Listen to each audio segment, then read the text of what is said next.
Victims of Sexual Abuse in Positions of Power. Published by Paula Kavanagh on August 24, 2018.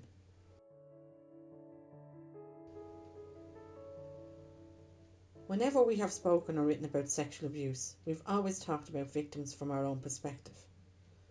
We have discussed how the numerous psychological impacts of abuse can disempower victims, causing all sorts of conditions and disorders, and as a result of those impacts, victims can make some poor choices in their lives.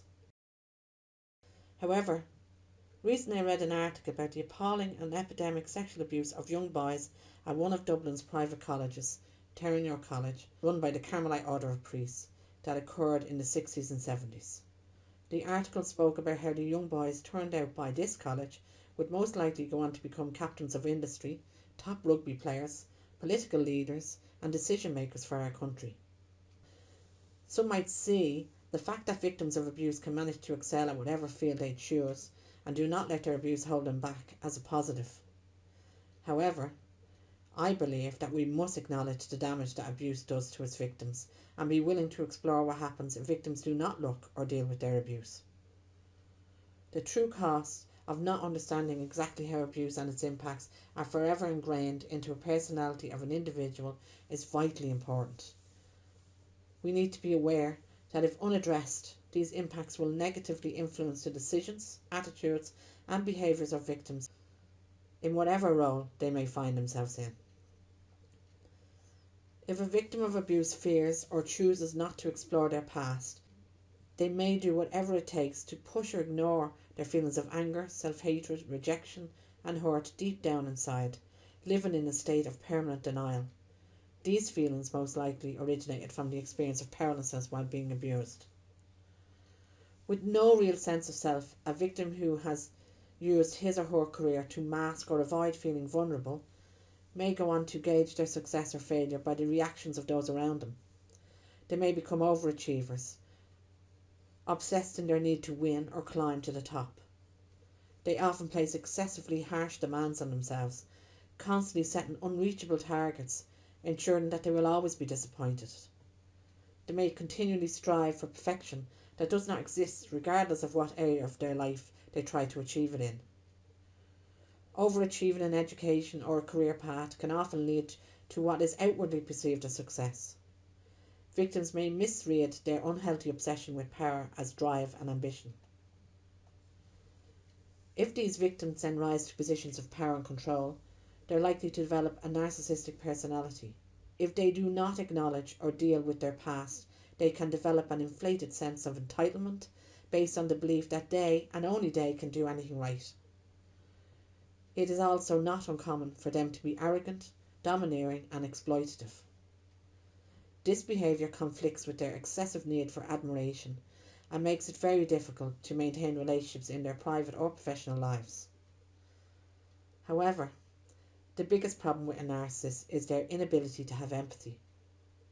So when it comes to making decisions based on what is good for people, they will undoubtedly make the wrong choices. For the most part, they are too busy playing the game with their peers and looking for approval from their inner circle. For this reason, they will never be able to understand the plight of the new employee, the unemployed, sick, elderly or minority groups, unless they feel they belong to one of those groups. It is the group of people they are currently influenced by that will determine their decisions. They won't be unduly concerned with the masses, but rather with the chosen few that they admire and feel they understand. They are most likely to pay lip service rather than taking action or making real change to improve the lives of the people they may represent in whatever position they hold. Due to the blocking of their own feelings, they cannot connect with others' pain and suffering. Their focus will be on how to climb higher and how to make connections to improve their lot. Because of their perceived success, they may question other people's motivations and even resent others' feeling that in their eyes, others have not done enough to better themselves. They may feel that others are lazy or stupid and have no desire to be any better. This leads to resenting that, quote, these people benefit from their hard work. Having a narcissist in a position that influences our lives is dangerous for us all. They are incapable of including emotion in their decisions, but instead use logic. These facts or logical conclusions are also skewed because they use their own filter, which is influenced by their own negative life experiences.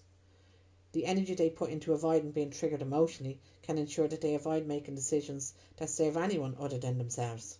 When I look at this country and how it's currently being run, alongside examining the disastrous decisions that impact the most vulnerable within our society, like the almost 10,000 homeless, the 400 people left waiting on hospital trolleys, 20% increase from last year, coupled with the constant underfunding of support services for abuse victims, I can only conclude that we have a number of individuals with narcissistic personality disorders in positions of power.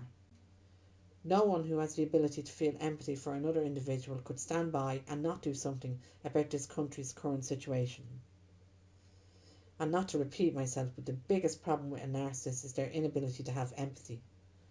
We must ask ourselves, when terrible decisions are being made that impact all our lives, who has the most to gain from making those decisions? What could possibly be behind those decisions if not self-serving greed and ambition? And what, if anything, can we as individuals do to change it? You've been listening to the Kavanagh Sisters blog posts. We hope that these blogs provide helpful information based on our personal views and experiences and encourage conversations about these topics that we cover. You can contact us on Twitter, Instagram, Facebook, or directly at thekavanaghsisters@gmail.com.